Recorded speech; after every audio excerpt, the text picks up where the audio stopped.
नमस्कार भाइयों। आज हम गीता के अध्याय 2 के 39वें श्लोक के बारे में बात करेंगे। इस श्लोक में श्री कृष्ण भगवान अर्जुन को सांख्य योग के विषय में बताते हैं। वे कहते हैं कि मनुष्य कर्म करता है। कुछ लोग ऋषि मुनि लोग सब ओर से ध्यान हटाकर विषय वासना हर तरह की चीज़ से हटाकर अपना ध्यान केवल ज्ञान में लगाते हैं। लेकिन सांसारिक लोगों के लिए ये काम बहुत कठिन है। उन्हें कर्म योग ही करना चाहिए। वे ज्ञान ध्यान वगैरह नहीं कर सकते। इसके लिए श्री कृष्ण भगवान ने कहा है, एषा ते विहिता सांख्य बुद्धिर्योगे त्वामिमां शृणु बुद्ध्या युक्तो यया पार्थ कर्म बंधम प्रहास्यसि।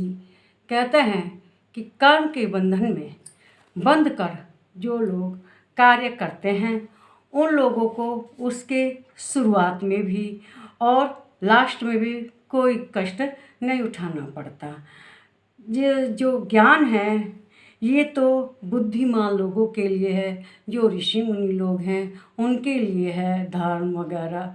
लेकिन जो सांसारिक लोग हैं इन लोगों को कर्म करना चाहिए, केवल अपने कर्म पर ध्यान देना चाहिए, जिससे इनको किसी तरह की कोई बाधा नहीं उत्पन्न होती और अपने कर्म से ही वे अपना जीवन सफल कर लेते हैं।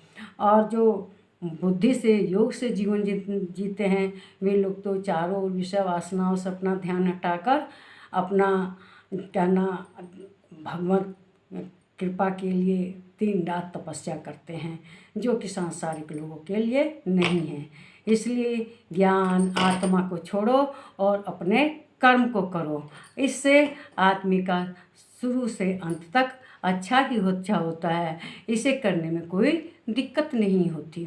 वे कहते हैं, हे पार्थ, यह बुद्धि तेरे लिए ज्ञान योग की, अब तक उन्होंने जो आत्मा के बारे में कहा है वह सब ज्ञान की थी, और अब तू अपने कर्म योग मतलब जो सांसारिक दुनिया है इसको कर। सामने सेना खड़ी है, दुश्मन खड़े हैं, दुश्मन की सेना है, उनका तू संहार कर, उन पर तू विजय कर। यही तेरा कर्म है। इस समय ज्ञान मत कर, क्योंकि बुद्धि जो तूने अब तक सीखी है आत्मा वगैरह के बारे में वह तो सब ज्ञानी लोगों के लिए है।